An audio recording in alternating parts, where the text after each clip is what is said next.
Türkiye kicked off its first World Cup campaign since 2002 against Australia, and it was the Socceroos that struck early in Vancouver. 20-year-old Nestor Irankunda scored in the 27th minute, and Connor Metcalf added a second in the 75th from outside the box. Tony Popovic's side had just 28% possession and were outshot 30-9, but got the huge result to start. So here is how Group D is shaping up after that game. The USA topped the group because of their 4-1 win over Paraguay. Australia sits second after their 3 points last night over Türkiye, and a surprising loss for Türkiye last night. Many people think they were going to be winning the group. They've got some work to do now. This is a look at some of the Australian fans after the game, the Socceroos. Wow, look at the scenes there. A lot of yellow and green. I think this might have been taken in Australia because the game was very late last night in the US. So it seems like it would have been prime time for the day for the Australian fans over down under. Yeah, I'm excited for them. They rarely get games where they can watch in the middle of the day, so you can see there was a nice turnout. They should be thrilled. This was a match that everybody had Türkiye predicted to win and comfortably, but the Socceroos came out and put out a really good performance, really organized, really disciplined. So shout out to Tony Popovic, the manager. He had a good game plan, and they went out and executed it at a very high level.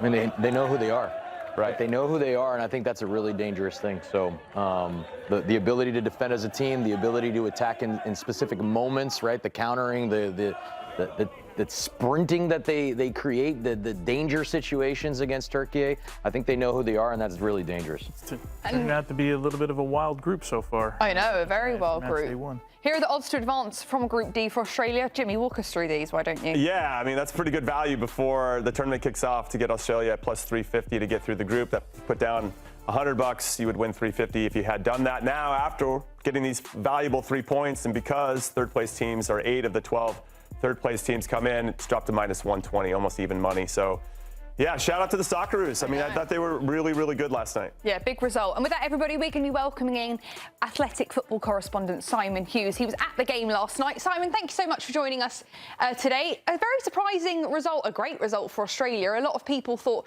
Türkiye were going to come out with the win. Was this the most surprising result that we've seen in this World Cup so far? Definitely.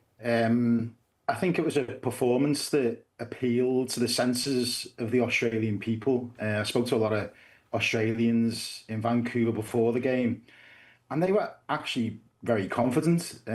Before the game, the opponents said a few things about their chances and were talking themselves up quite a bit. And, you know, the Australian fans were like, you know, we don't have a bad team here. We can actually do something. And if you underestimate us, you're going to have a problem. And it was very clear from early on in the game that Australia were going to be difficult to beat. They were very hard to break down. I know Turkey had a lot of shots, but quite a lot of them were from distance as well. Of course, you're always going to rely on sort of the individual performances of key players. And, you know, the goalkeeper, Patrick Beach, was sensational last night. You know, 3 or 4 really top quality saves. Saves maybe you'd expect him to make, but he had to turn up, and he did, and he was crucial in the victory. Now, Simon, Jimmy Conrad here. Nice to meet you. So, Patrick Beach, let's continue that conversation. 22-year-old, plays for Melbourne City in the A-League in Australia, gets the nod over the captain, who's got over 100 caps, and Matt Ryan. What was that decision from Tony Popovic? Why did he elect to do it? And obviously, it paid off. It was a huge call. As you say, Matt Ryan has got a massive amount of experience. I've got to be honest, I was quite surprised when I saw the team sheet. I didn't see that coming. I've seen a fair bit of Matt Ryan in the Premier League. I didn't know a great deal about Patrick Beach, if I'm being brutally honest. So when I saw him starting the game, I thought, oh God, that's a big call. Not only that, Tony Popovic took out Jackson Irvine, who's got a lot of experience. So that was another big call. But both of them paid off. I think Australia just had a bit more physicality, more energy than the Turkish team. And they were just more convincing with the game plan generally. Turkey obviously got some really good individual players, but maybe the talent sort of concentrated in one area, whereas Australia maybe don't have one outstanding, you know, talent. I think there's, I think I'm right in saying that in the starting 11, only one of the players plays in the top 5 European leagues. But you could tell there was a really, really strong togetherness amongst the players, and they stuck at it. And I've got to say, on the counter attack, which was part of Popovic's plan, try and soak up the pressure and get the ball as quickly as possible to Irankuda. I mean, I nearly missed the goal because Australia were defending, and suddenly they show an opportunity to break forwards and release Irankuda, and it was a finish that was all about pace, but it was also an excellent finish because he sat the goalkeeper up and put him the wrong way. And I just think that just gave the Australians such a huge amount of confidence for the rest of the game, because they knew, from quite an early part of the game that they could affect Turkey and cause them problems. Simon, Tony Meola, great to chat with you. Let's stay on Irankuda here for a little bit. We cover him here in the championship, get to see him week in and week out. This is a guy that started his career at Bayern Munich before he moves, and had more yellow cards for dissent than he had goals, right, in the championship. And he's a fiery player is what I'm trying to get at, right? He's a guy that is about moments. He's been better at the national team level than he has at the club level. Could this potentially be, a guy that we're talking when we finally put like our top 5 young players that came out of the World Cup? Could this be one of those guys? All I can say is he looked very much at home playing at the World Cup, when everybody was watching him. A strange start to the game, because there was a bit of confusion at one moment when I think he went to try and get the ball in a defensive situation and hesitated because he wasn't too sure where he was meant to be. And Tony Popovic, you could tell, was trying to get messages into him pretty early on in the game. His goal came just after the water break, and Popovic was focusing his attention on him. Moments later, he scores a goal, and he spoke about this after the game, saying that Popovic was just being very simple with him, very simple instructions in terms of where he wanted to be on the pitch. But there's no doubt, that he does have the ability. Pace was frightening last night. And, sometimes maybe we look at bookings as a bad part of the game. You mentioned his record in the championship, but you've got to be quite physical in that league. And he was getting a bit of rough treatment from the Turkish players last night, particularly, the defenders who couldn't deal with his pace and sort of resorted to trying to stop him physically, and it didn't work. I mean, he came off, I think he was the first substitute for Australia, but he had really affected the game. I think he frightened Turkey and made them realise that they couldn't push that high up the pitch, because if they did, they're going to have problems behind them. Hey, Simon, the thing that stood out to me about the team was their togetherness, right? And you touched on it a little bit, how the fans see the team, how there's not really one star. It was impressive to me how long balls, loose balls, it was always a sprint. There was 2 or 3 guys around any one of those actions to try and get, a throw in, a counter attack, a free kick. Defensively, there was one moment that I remember where Turkey gets down the line and they're looking to make a cross, and a center back is just impeding their 9 to get inside the 6. So they all understand their roles within the tactical organization. That's what seems to make them so strong. Is that something that they're going to have to rely on continuously to find success game in and game out? As they go further on into the tournament, they're obviously going to have to show more and more and more, because the demands will get more.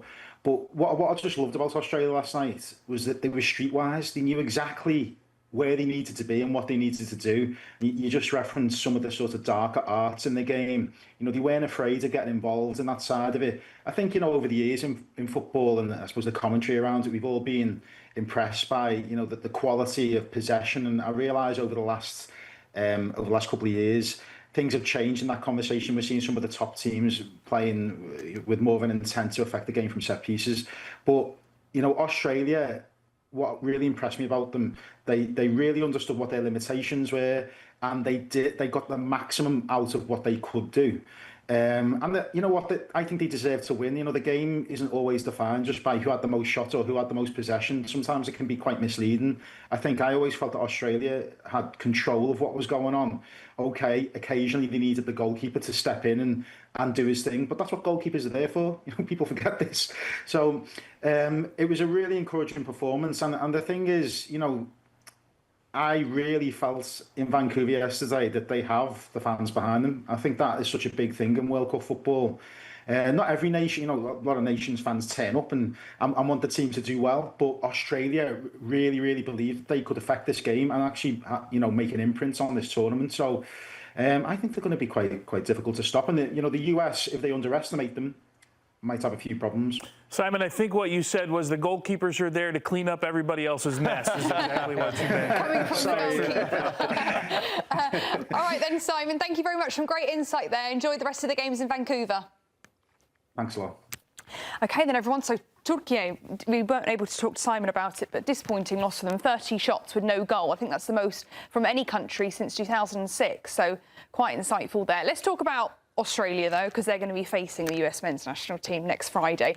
How will the Australian game be different to the Paraguay game we saw, Tony? Well, I've told Jimmy and Charlie on Call It What You Want, I'm most worried about this game than the other two, right? Because we had a clear idea of what Paraguay was, right? You didn't want to go down a goal to Paraguay. They didn't do that because then they had to open up, and that's not where they're best. So we worked that game out. This, to me, I think I think they're the best pressing team, right, where they want to press. I think athletically they're really, really good. And I think they'll be the most disruptive. And I know we got this whole thing with Grella and, Australia, what did he use? Layup, he called it layup, whatever it is. I never saw it that way. Because I don't think anything is going to be easy. This is not. Grella's going to be hired as their motivational speaker at this point. I mean, like he willed them to 3 points yesterday. So, well, Hakan Çalhanoğlu, the number 10 for Türkiye, said before the game against Australia that Turkey was more talented than Australia. They said they were going to take care of business, I think, something like that, right? Yeah, and that worked against them. Everybody just keeps discounting Australia, and it seems to be not the right thing to do. So thanks, Grella. We appreciate it. The US played against Australia in October, and they were able to win 2-1. How much do you think they can take from that performance, Benny? Anything at all? Not really. Why is that? I just think it's a different competition. Of course, in the World Cup, every little thing matters. And we saw this team now with Australia. To me, their biggest strength is they know who they are. There's moments in the game that you saw.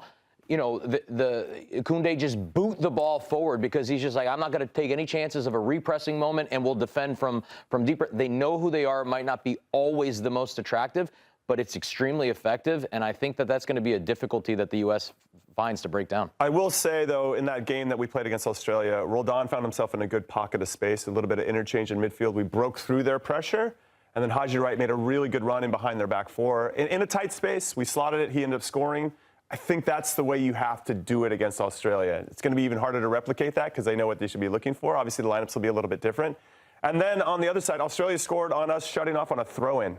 We just weren't locked in on a throw-in. These are the details that we have to get ironed out because the margins are ultimately what decide who goes through and who doesn't.